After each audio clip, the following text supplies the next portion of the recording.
వాళ్ళు అవగాహన లేకుండా అనుభవం లేకుండా ఏదో ప్రభుత్వాన్ని విమర్శించేటటువంటి పద్ధతిలో ఇక్కడ లేము. మా అందరి యొక్క లక్ష్యము బీసీలకు 42% రిజర్వేషన్లు కావాలి.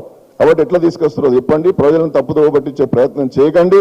మీ ఆర్డినెన్స్ తెస్తా అంటున్నారు కదా, ఫస్ట్ పంచాయతీరాజ్ చట్టంలో డెడికేటెడ్ కమిషన్ నివేదిక ఇస్తేనే రిజర్వేషన్లు అమలు చేయాలని ఉన్నాయా చూసుకోండి. ముందు ఫస్ట్ అమెండ్మెంట్ చేయండి.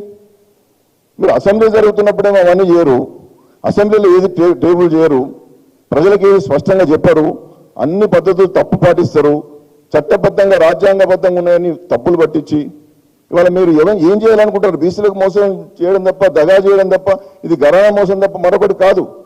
కాబట్టి దీని మీద మళ్ళీ మనం తప్పనిసరిగా మళ్ళీ అన్ని విషయాలు చర్చించుకుందాం. కానీ ఇవాళ రాష్ట్ర ప్రభుత్వం బీసీలకు మోసం చేసుడు బంద్ చేసి 42% ఎట్లు ఇస్తారని ఇప్పటికైనా రాజ్యాంగ నిపుణులతో మాట్లాడండి. మీరు చట్ట సవరణ ఎట్లా చేస్తారో చాలా స్పష్టంగా మీరు ప్రజలకు చెప్పండి. మేము ఇవాళ అంటున్నాం, నీ డెడికేటెడ్ కమిషన్లు రాంగు, నీ ప్రణాళిక విభాగం చేసినటువంటి సర్వే తప్పు, అది ఎక్కడా నిలబడదు. కాబట్టి నువ్వు ఇవాళ ఇప్పటికైనా రియలైజ్ అయ్యి ఈ రేవంత్ రెడ్డి గారి ప్రభుత్వానికి కనుక బీసీల మీద ప్రేమ ఉంటే మీరు మళ్ళీ మొత్తం రీస్కెడ్యూల్ చేసుకోండి విషయానంతా కూడా. మళ్ళీ ఆర్టికల్ 340 ప్రకారమా, లేదా కమిషన్ ఆఫ్ యాక్ట్ 1952 ప్రకారమా, లేకుంటే స్టాటిస్టికల్ యాక్ట్ 2008 ప్రకారమా ఓ కమిషన్ వేయండి, మళ్ళీ సర్వే చేయించండి. నువ్వు సర్వే చేసి కమిషన్లకు ఇస్తే, కమిషన్ చేస్తే కంటెంపరీస్ కాదు.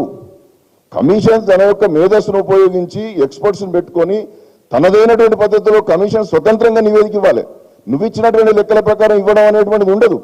ఇదే పద్ధతిలో మహారాష్ట్రలో అక్కడ ఉన్నటువంటి బీసీ కమిషన్ డెడికేటెడ్ కమిషన్గా వాళ్ళు దానికి ఇచ్చిన తర్వాత, పవర్స్ ఇచ్చిన తర్వాత, అక్కడ ఉన్నటువంటి BC commission, Maharashtra BC commission ఒక నివేదిక ఇస్తే ప్రభుత్వం ఇచ్చినటువంటి ఆధారాల మీద వీళ్ళు రిపోర్ట్ ఇచ్చిండ్రు, ఇక్కడ బీసీ కమిషన్ మైండే అప్లై చేయలేదు, కాబట్టి ఈ రిపోర్ట్ మేము కొట్టేస్తున్నామని చెప్పి ముగ్గురుతో కూడినటువంటి సుప్రీంకోర్టు రాజ్యాంగ ధర్మాసనం చెప్పింది. ఒక్కసారి సుప్రీంకోర్టు చెప్పిన తర్వాత ఆర్టికల్ 141 ప్రకారం ఆ యొక్క జడ్జిమెంట్ దేశానికి అంతా వర్తిస్తుంది, మళ్ళీ చెప్పడం అవసరం లేదు.